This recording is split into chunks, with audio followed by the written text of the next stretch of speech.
Alden Richards, abay iniintriga patungkol sa mahigpit na yakap nito sa BFF ni Miss Catherine Bernardo. Ang lahat ng yan.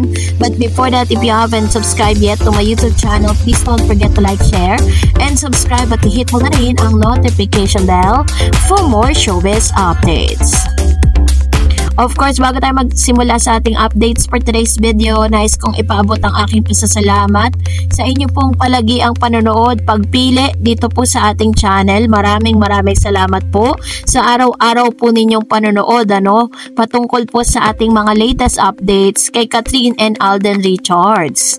At ngayon, let's talk about this one dahil tila baga na pag-uusapan, kahit po ilang linggo na nung nakalipas matapos ngang i-celebrate ng BFF ni Miss Catherine Bernardo ang kanyang kaarawan, ay hanggang sa ngayon ay pinag-uusapan pa rin po ito sa social media matapos mag-trending ang video clip na ipinost nito sa kanyang Facebook page na umabot lang naman ng 19.5 million views, kasi nga best friend po ito ni Miss Catherine Bernardo at grabe po yung yakap ni Mr. Alden Richards dito po sa best friend niya na ito.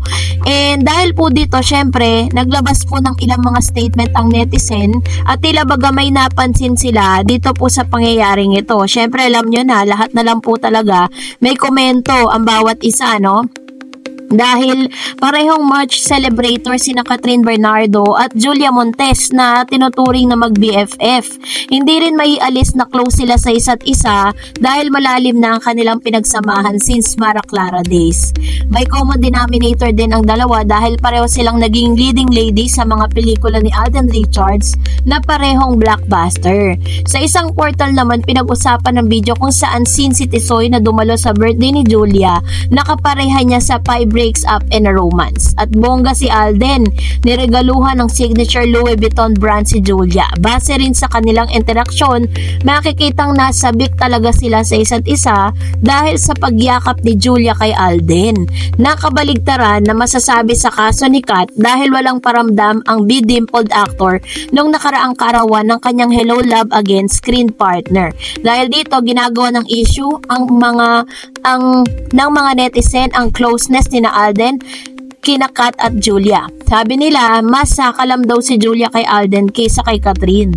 May mga opinion namang dumidistansya na raw ang kapuso actor kay Kat mula nang malink ang huli sa isang politiko. Ito ang ilang hirit ng mga netizen. Wow, mas sakalam si Julia kaysa kay Alden Richards, sabi nila.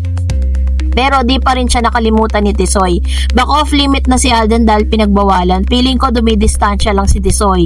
So yung friendship at pa-flowers ni Alden kay Kat pang promo lang. Yung kay Julia pang matagalan. Malayo man mo naman binati o tinext din si Alden si Kat. Feeling ko lang mas komportable si Alden sa friendship with Julia kaysa kay Kat. So ganito po yung yung mga komento ng mga netizen patungkol sa usaping ito. And doon po sa birthday party na yon is present din po si Mama Min. Nakita rin si Mr. Piolo Pascual na isa rin sa mga kaibigan nitong si Miss Julia. Pero according po dun sa source na parang nag-appear naman si Miss Catherine dito sa birthday party na ito ni Julia.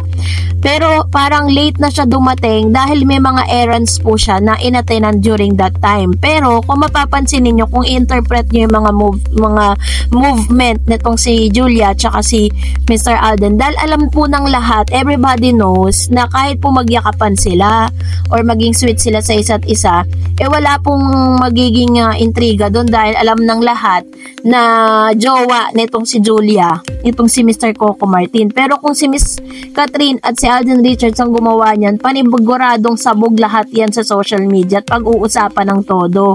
Dahil syempre may mali siya yung dalawa, diba? Kaya yun po yung mapapansin natin na parang sobrang at ease. Dahil dyan is parang nababahiran tuloy, yung pagkakaibigan din ni Catherine at saka ni Mr. Alden Richards dahil sa mga lumabas sa balitang ito. Pero this time siguro naman deserve din naman ni Alden Richards na parang hindi niya po kailangan itago or hindi niya po kailangan mag-convey doon sa kanyang nararamdaman dahil talaga namang napamahal din siya kay Julia bilang isang kaibigan na nakasama niya sa isang movie kasi naging komportable rin po sila doon sa kanilang bed scene itong si Miss Julia. Kung napanood niyo po yung 5 Breaks Up in a Romance at sinabi ni Mr. Alden na sobrang lapit ng pelikulang ito sa puso niya because realistic or dun po sa pangyayari na yun parang nakaka-relate siya sa movie. So anyways, wag na natin silang intrigahin pa dyan dahil mag-BFF naman yan si Catherine at Alden, Catherine and Miss Julia Montes, no? So dahil dyan, narito naman ang ilan sa mga comment reaction po ninyo patungkol naman sa ating latest update. Sabi ni Mr. Joel Lopez, kasi bakit di pa niya sagutin si Alden para matapos na mga chismis? Isa pa, pumapayag siya na sirain yung pangalan niya dahil dyan kay Mayor na yan. Para matapos na yan, magsalita na yung dalawa. Kung talagang sila na at di na umaasa si Alden, magsalita na kasi sikat kung sino talaga ang gusto niya. And sabi ni Miss Monaimi Bantawi, iba talagang sikat, dami nakaabang na kung kailan siya magkamali. Sikat parang para mapagpiestahan nila kapag nagkamali, kaya ingat-ingat lang Kat, dami na nakaabang sa'yo para mahila ka pababa. Ito po yung totoo talaga yan. Sabi ni Miss Benga, hanggat wala pang patotoo sa mga issues, lalawak lang yung mga issues na yan, which is very true, no? And another one, sabi ni Miss Annabel Garde, kaya nga yun mga sabi ni Mami Min, marami ang nag-aabang na magkamali si Kat, kaya ayan na nga, hindi pa nga confirm yung issue, ganyan na, diba? Fly high Alden. True naman tayo dyan. Ang dami na pong mga nagko-komento, ang dami mga reaction patungkol sa issue, kahit wala pang pag-amin yun hindi pa confirm yun. Pero si Mama Min na nga ang nagsalita na single po yung anak niya at maraming manliligaw, which means wala pa talagang official na jowa si Catherine. Sabi pa ni Ma'am si Janet, fly high Alden, and sabi pa ni Ma'am si Kendall, Jeannie, Catherine Bernardo is a family-oriented person. She loves respect her family, especially their parents. Catherine is not that kind of person. Sabi Miss Cathy, very easy to solve, ignore. If not true, forget it. Enjoy Kat, do what you think is it. Ayan. So, yun na ginagawa ni Miss Catherine sa sobrang controversial yung kanyang love life.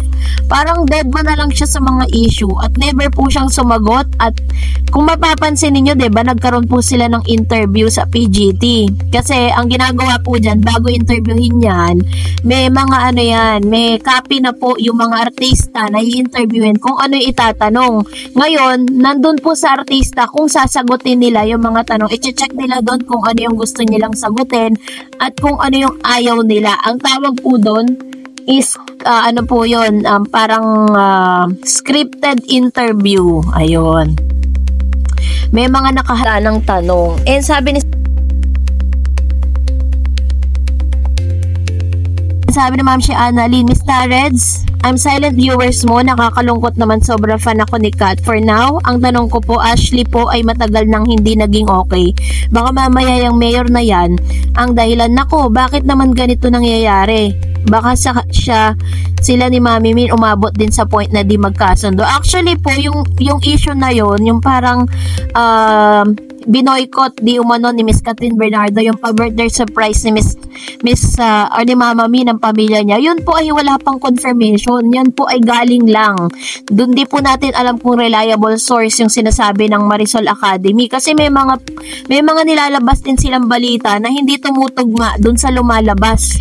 Pag po talagang na-confirma na at nagsalita na po talaga yung involved na tao. Kadalas ganun po yun doon sa Marites.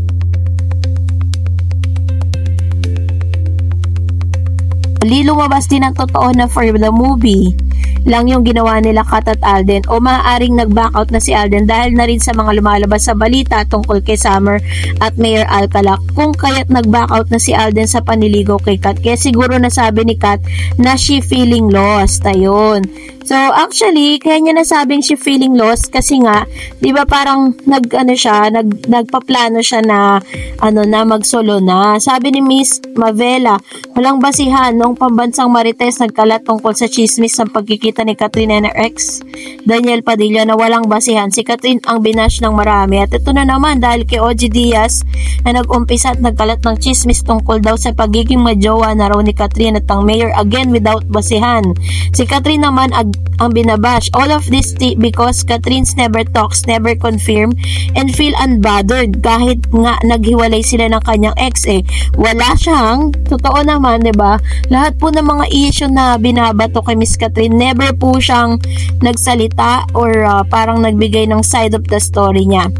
Na maghiwalay sila ng kanyang ex, wala siyang sinabing masama tungkol kay Daniel. It's so unfair na hinuhusga nyo siya without even giving her benefit of the doubt. True, with regards to Catherine love team, Alden wear his heart on his sleeves. As much as he says he prepared to keep his relationship to himself, there are times that he can't but show his emotion, whether when they were together like during HLA promotion or using cryptic message through social media.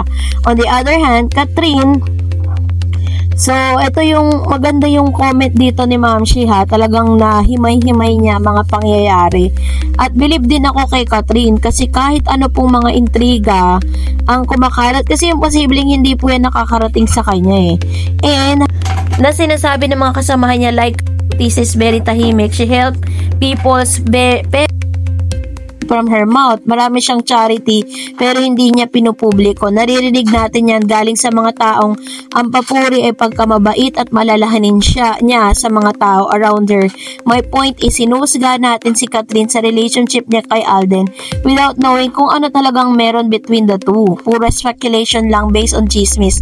Have faith and panatag palagi po. Ayan. So, ito yung pinakamagandang comment na natanggap natin, which is lahat po ng mga lumalabas na chismis patungkol kay Miss Catherine at Alden Richards, yung mga issue na yan, pagtigil ng panliligaw, tapos nalilink siya sa ibang lalaki, lahat po yan baseless wala naman pong lumalabas na totoong nanggaling mismo sa bibig nila. Sabi ni Miss Piggy, yung buhay ni Catherine yan, hayaan nyo siya sa lalaki na pipiliin niya. Kung gusto nyo ng another summer sa buhay niya, baka dun siya sasaya, tsaka niya iniintindi ng pain, saya muna. Tingin ko naman kay Catherine matigas siya, happy-go-lucky, mukhang laklakera din, pero pagdating sa work professional naman, nasa legal age yun, malapit na rin mawala ang kale, pero kung magiging sila, ayan, so sabi niya, nawawala sa kanya, pero at least nasunod ang puso niya. For now, wala namang nakikita na photo na magkasama sila nung mayor. Naglabas ang mga chismosa ng litrato, tsaka tayo maniwala, which is true, diba? So yun po yung ilan sa mga komento ni Piggy patungkol sa isyong ito. And grabe po yung laklakera talaga. Sabi ni Miss Flowerson, kahit wag mong sagutin si Mark Alcala, you remain a single woman. Huwag kang magjowa muna kahit may darating sa'yo na para sa'yo din. Huwag mong magmadali sa pag-ibig. Hintay lang sa panahon kung sinong para sa'yo. Wag lang si Mark Alcala. Ang future husband mo ang kailangan ka. At ayan. So, salamat, Ma'am Shi. And that's it for today. For more videos and updates, please don't forget to like and subscribe. And please don't forget to follow my Facebook page, Dar Eds TV. God bless everyone.